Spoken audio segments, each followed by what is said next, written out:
222 voti il leghista veronese Lorenzo Fontana, eletto presidente della Camera. Nel suo discorso la tutela delle diversità, della lotta all'omologazione e delle autonomie e l'elogio di Papa Francesco. Forti polemiche dall'opposizione. Prima del voto i Dem veneti Alessandro Zan e Rachele Scarpa alzano uno striscione contro Fontana. La Guardia di Finanza stamane nella sede di Rete Veneta a Bassano del Grappa per raccogliere informazioni su presunte pressioni degli ingegner Giovanni Yiannakopoulos nei confronti del DG dell'ULSS 7, un provvedimento della Procura che non riguarda redazione e le segnalazioni dei cittadini. Il commento del direttore di Media Nord-Est Luigi Baccialli sulla vicenda, il rapporto personale con Bramezza prescinde dall'attività di informazione delle televisioni del gruppo. Un tavolo sulla sicurezza il 20 ottobre prossimo, la decisione del prefetto di Treviso dopo il brutale omicidio in zona Fiera, continuano le indagini per ricostruire i contorni del delitto. In procura a Venezia la rabbia dei familiari delle 4 vittime del tragico incidente di Jesolo del 2019. Per lungaggini burocratiche il responsabile dello schianto mortale rischia di non finire mai in carcere. Dal 7 al 15 ottobre 2023 le spoglie di Papa Pio X torneranno nella sua riese, il via libera di Papa Francesco, dopo la richiesta del vescovo di Treviso per i 120 anni dall'elezione al soglio pontificio. Buonasera, ben ritrovati in diretta, edizione regionale dei telegiornali di Antenna 3. Partiamo dunque dall'elezione di Lorenzo Fontana, veronese di 42 anni, originario di Pederoba nel Trevigiano, per parte materna a presidente della Camera. Nel suo discorso di insediamento ha parlato di diversità e autonomia. La diversità non è rottura. La diversità non è indice di superiorità di alcune realtà su altre viste erroneamente come inferiori, ma è espressione di democrazia e rispetto della storia. È la ricchezza dell'Italia e la ricchezza dell'Europa. Sta proprio nella diversità. Parla delle diversità il nuovo presidente della Camera, il veronese Lorenzo Fontana, 42 anni, eletto come terza carica dello Stato con 222 voti. Diversità che per Fontana, che cita e ringrazia Sergio Mattarella e Papa Francesco, significa anche autonomia. E il compito delle istituzioni italiane è proprio quello di sublimare tali diversità, di valorizzarle anche attraverso le autonomie nelle modalità previste e auspicate dalla Costituzione. Parole che vengono subito accolte positivamente in Veneto dal presidente della regione Luca Zaia. È partito con il piede giusto, dice il governatore. Soddisfazione anche da parte della sua vice, pure lei veronese, Elisa De Berti. È stata una sorpresa perché nessuno di noi ce lo aspettava e la notizia è uscita ieri. Io la accolgo con favore, insomma conosco Lorenzo e sono sicura che svolgerà al meglio questo importante compito. Insomma sarà la terza carica dello Stato, non capita tutti i giorni. Vice segretario della Lega e già ministro della Famiglia, l'elezione di Fontana è stata preceduta da una contestazione in buona parte veneta con i deputati Dem, il padovano Alessandro Zan e la trevigiana Rachele Scarpa, che hanno esposto uno striscione dove il neopresidente viene definito omofobo e pro-Putin. Scarpa nel pomeriggio ha ricevuto insulti pesantissimi via social. Non mi farò intimidire, scrive, dichiarandosi pronta a denunciare i leoni da tastiera. Una riunione per fare il punto sulla sicurezza cittadina convocata in prefettura a Treviso il 20 ottobre dopo l'omicidio di mercoledì in zona Fiera. Alla luce di quello che voi stessi avete scritto, di quello che sono in questo momento le risultanze, credo che sia un fatto isolato, riconducibile soltanto a quelle persone lì. Un evento criminale maturato all'interno di una cerchia grave ma ancora circoscrivibile. Così il prefetto di Treviso, Angelo Sidoti, torna sull'assassinio del 52enne kosovaro Rajip Kolgeci in zona Fiera per opera di 2 connazionali già fermati da squadra mobile, procura con l'accusa di omicidio volontario. No, non è un episodio che può cambiare la sicurezza di una città.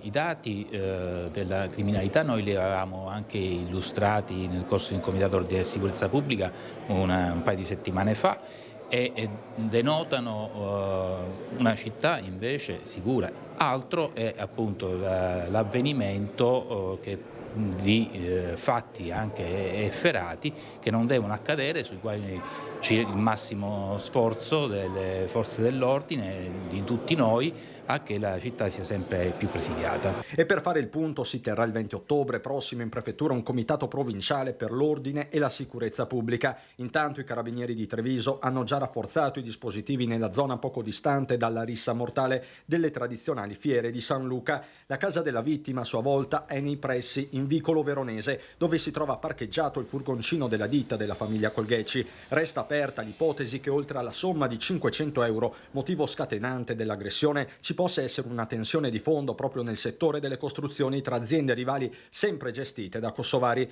Nessuno però tra i parenti e i conoscenti si sbilancia. Ma c'eravate anche voi l'altra sera? No, non c'eravamo nessuno di noi. Ma è possibile una cosa del genere? Che è successo? Ma chi vi siete fatti? Cioè è uno scontro? Non si sa nessuno, mi dispiace, No, per il non momento dite non niente. possiamo parlare, forse un altro giorno. Rimane chiuso invece su disposizione del questore il locale antistante al luogo dell'aggressione, mentre la squadra mobile è sulle tracce di eventuali altri partecipanti alla rissa costata la vita a Colgheci, sul corpo del quale si attende l'autopsia. La morte non sarebbe avvenuta a causa delle coltellate, ma di un potente colpo in testa con un tubo di metallo, proprio come quelli usati nell'edilizia. Cambiamo argomento. Oggi la Guardia di Finanza si è presentata nella sede di Rete Veneta a Bassano del Grappa per raccogliere informazioni su presunte pressioni esercitate dall'ingegner Giovanni Giannakopoulos nei confronti del direttore generale dell'ULSS 7 Carlo Bramezza. Un provvedimento della Procura che non riguarda la redazione e le segnalazioni dei cittadini.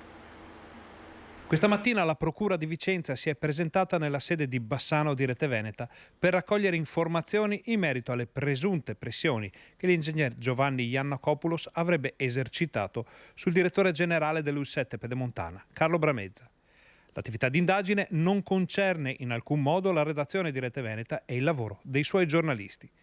Non c'è alcuna contestazione nei confronti di altri soggetti del gruppo televisivo, un gruppo che non ha alcun interesse privato in ambito medico o sanitario e la cui stella polare è sempre e unicamente il dovere di informare correttamente i cittadini. Questo è però anche un diritto e continueremo a esercitarlo anche in difesa della cittadinanza, che spontaneamente ci chiede di difendere un altro diritto, quello a una sanità che risponda alle esigenze della popolazione. Segnalazioni, richieste di aiuto, contatti da parte di utenti dell'ULSS 7 Pedemontana sono reali, dimostrabili e veritieri e sono oggetto di verifica da parte dei nostri giornalisti, cui deve essere garantita protezione e libertà di azione e di critica, in questo campo come in tanti altri ambiti della società civile e del vivere quotidiano in Veneto. Per questo motivo continueremo a raccogliere le istanze dei cittadini, dando voce a chi spesso non ne ha una e ponendo sul nostro cammino la rotta della corretta informazione e dell'ascolto del territorio, come abbiamo sempre fatto, senza condizionamenti né compromessi. E su questa vicenda sentiamo ora il commento del direttore del gruppo Media Nord-Est, Luigi Baccialli. Buonasera.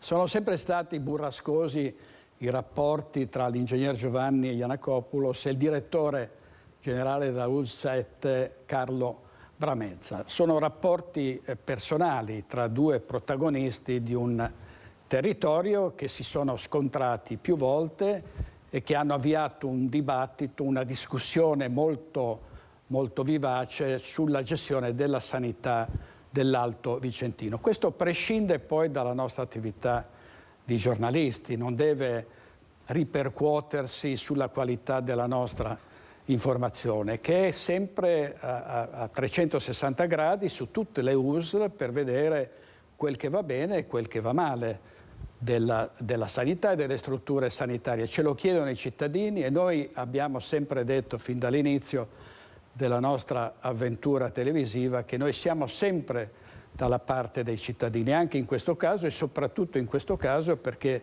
dai cittadini arrivano sollecitazioni a migliorare la sanità bassanese.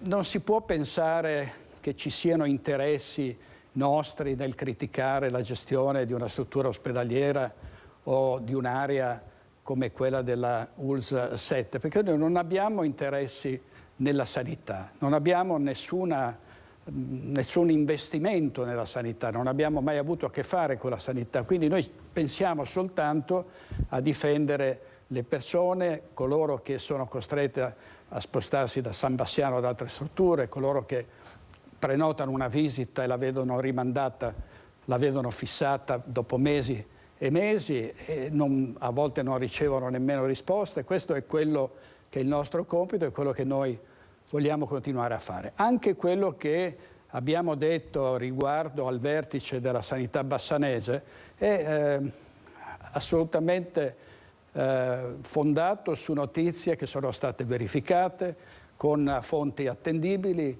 con tutto quello che noi facciamo normalmente perché l'informazione sia garantita e sia un'informazione di qualità. Quindi noi continueremo su questa strada, non è che ci possiamo fermare rispetto a una vicenda che riguarda due persone che hanno avuto motivo di non andare d'accordo e di scontrarsi più volte. Andiamo avanti perché questo è il nostro dovere, è il diritto dovere dell'informazione e soprattutto della cosiddetta libertà di stampa che bisogna dimostrare con i fatti e non solo con le parole. La cronaca ora, 2 bambine e il conducente di uno scuolabus sono rimasti feriti in un incidente stradale avvenuto oggi pomeriggio a Minerbe, in provincia di Verona. Il mezzo adibito a trasporto scolastico è uscito di strada restando incastrato in un fossato. Il pulmino stava riportando a casa gli alunni delle scuole elementari. Ancora da chiarire le cause dell'incidente. Sul posto sono intervenuti la polizia stradale e i vigili del fuoco. I feriti sono stati soccorsi dai sanitari del 118 e trasportati in ospedale. Una delle bambine è in condizioni più gravi ma non risulterebbe in pericolo di vita. La giustizia ha ucciso i nostri figli per la seconda volta. A parlare è la mamma di uno dei 4 ragazzi di Musile morti nell'incidente di Jesolo nel 2019. Per la seconda volta, ancora peggio questa volta, avete ammazzato, cari magistrati, procuratori, chi siete? I nostri figli. Questa volta li avete ammazzati voi. Spero che se succede a voi, veramente passate le pene che stiamo passando noi. A parlare è Romina, la mamma di uno dei 4 22enni di Musile di Piave morti nell'incidente di Jesolo nella notte tra il 13 e il 14 luglio 2019. Proprio oggi, 14 ottobre, a 3 anni e 3 mesi di distanza, i genitori si sono recati in procura a Venezia alla luce della sentenza emessa dalla Cassazione nei giorni scorsi, che conferma 8 anni per il 30enne rumeno che provocò l'incidente, ma che potrebbe non finire in carcere, e loro sono increduli. Almeno ci dicessero la verità, il perché, il per come. Capisco la burocrazia, ma dopo 3 anni cioè, che si passino la palla uno all'altro, cioè, mi sembra una cosa proprio impossibile. E ci fa male, ma molto male, perché magari un po' di giustizia, scusate, per questi ragazzi insomma, che sono là, riposano in pace, ma non hanno pace, non avranno mai pace. E come non l'avremo mai noi. Capisco e comprendo quando una persona vuole farsi giustizia da sola.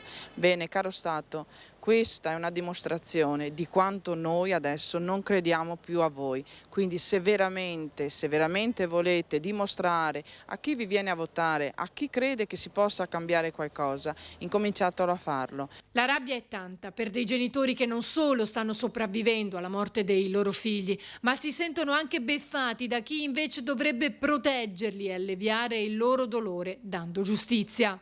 E sin dal primo giorno questa persona è andata bene, la sera stessa, la notte stessa è andata bene, lui non ha mai ammesso le sue colpe nel momento in cui è stato trovato, perché ha continuato a dichiarare che era stato urtato soltanto uno specchietto quando invece li aveva completamente gettati fuori strada e quindi ha continuato a negare l'evidenza anche durante l'interrogatorio. Un'ulteriore coltellata al cuore, questa di oggi, e non abbiamo più speranze. E un'altra notizia arriva di cronaca in questi minuti. Un alpinista è precipitato oggi da circa 300 metri dalla ovest delle 3 cime di Lavaredo perdendo la vita. L'allarme è stato dato dai 4 compagni dell'uomo di 56 anni di San Candido in provincia di Bolzano che durante la discesa lungo la normale è inciampato lungo una cengia cadendo tra le rocce e all'arrivo dei soccorritori hanno potuto solo rinvenire il corpo senza vita. Hanno fatto discutere a Padova alcune immagini sul degrado di piazzetta Gasparotto. Ovviamente si accende lo scontro politico. Un fuoco acceso per scaldarsi, qualcuno che invece prepara una coperta per la notte. Piazza Gasparotto a Padova qualche sera fa. Il video girato da chi lavora in zona e spesso si trova ad essere testimone di scene come queste. In questi giorni si sono riaccese le polemiche sulla situazione della piazzetta padovana, a pochi passi dalla stazione, spesso teatro di bivacchi e spaccio, dopo le foto scattate a metà settembre che ritraevano persone intente a stendere i panni negli attrezzi collocati per praticare il parkour.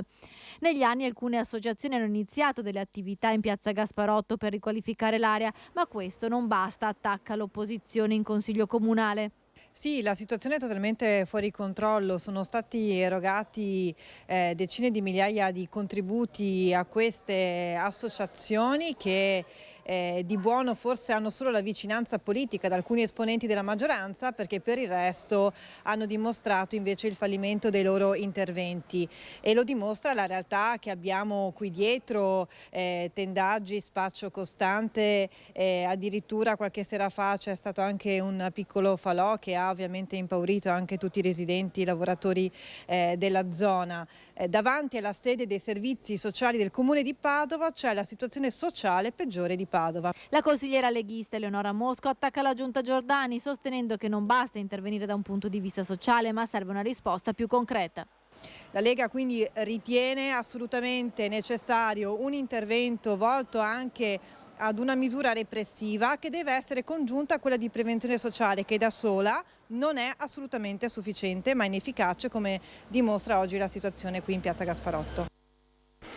Uso del cellulare vietato a scuola anche a insegnanti e collaboratori scolastici accade in un istituto comprensivo di Treviso.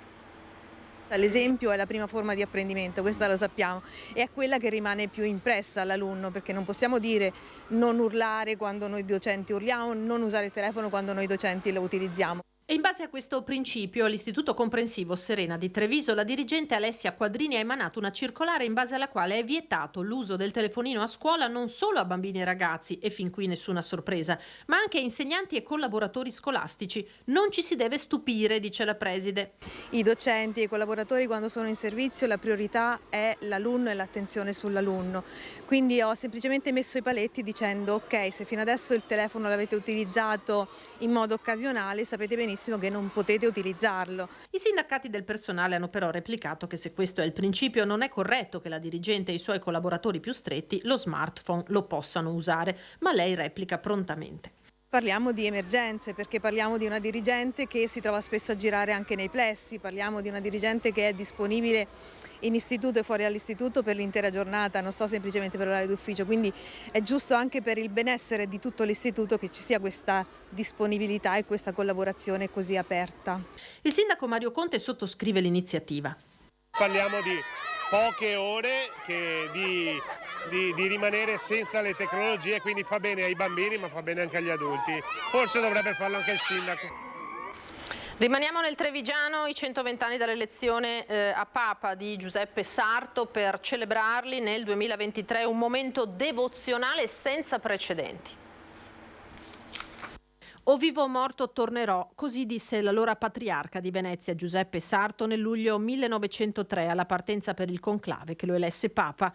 Nel 2023, a 120 anni dalla sua salita al soglio pontificio, San Pio X ritornerà a casa. Papa Francesco, a cui il vescovo di Treviso, Monsignor Michele Tomasi, ha scritto di proprio pugno una lettera, ha consentito a una peregrinazio del corpo del pontefice a Riese nell'ottobre dell'anno prossimo, presumibilmente da sabato 7 a domenica 15. Si attende solo il definitivo via libera dall'arciprete della Basilica di San Pietro. È una bella occasione, aspettiamo ancora le risposte definitive perché vogliamo essere sicuri con l'arciprete della Basilica di San Pietro, il cardinale Gambetti, che il trasporto, il movimento possa essere davvero sicuro, ma c'è la possibilità di questa peregrinazio in un momento bello, importante, dove riprendiamo ancora una volta stimolo, suggerimento, impegno dalla figura di San Pio X, che ci costringe col tempo a capire quanto fosse riformatore, quanto fosse importante, quanto fosse veramente pastore. L'aspetto organizzativo delle celebrazioni sarà seguito da Fondazione Sarto e Comune di Riese. L'occasione di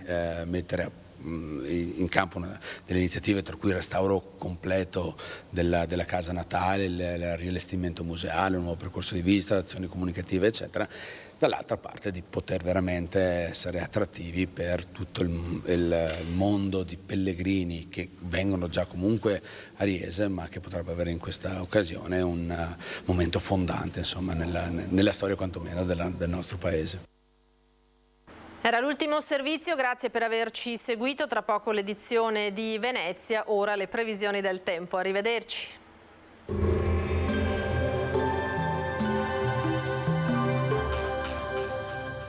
Cooperativa Agricola Volpago offre carne fresca di prima qualità. Ci trovi a Volpago del Montello, Pieve del Grappa, Tre Baseleghe e presso lo spaccio del contadino a Dolo e Massanzago. Benvenuti al Meteo. Ci attendono diverse giornate di tempo stabile grazie all'alta pressione sempre più consolidata sul nostro territorio. Vediamo insieme il dettaglio di sabato 15 ottobre. Sul Veneto, sulle Dolomiti sarà sereno o poco nuvoloso. Altrove avremo un'alternanza di nuvole e di rasserenamenti. Di notte nebbie sparse in pianura e nelle valli prealpine, ma in dissolvimento in mattinata. Precipitazioni assetti. Temperature gradevoli, minime tra 9 e 14 gradi, massime invece comprese tra i 19 e i 23 gradi all'incirca. Spostiamoci ora sul Friuli Venezia Giulia. Sulla costa cielo in prevalenza sereno con deboli venti di brezza. In pianura e sui rilievi cielo a tratti coperto ma sempre senza piogge. Temperature minime sui 10-15 gradi, massime intorno ai 21-22 gradi.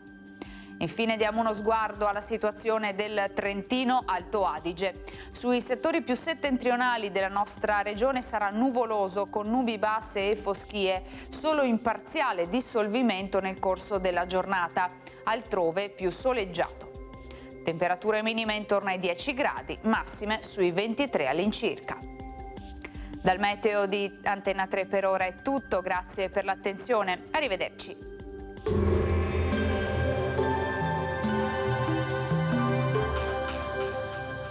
Cooperativa Agricola Volpago offre carne fresca di prima qualità. Ci trovi a Volpago del Montello, Pieve del Grappa, Tre Baseleghe e presso lo spaccio del contadino a Dolo e Massanzago.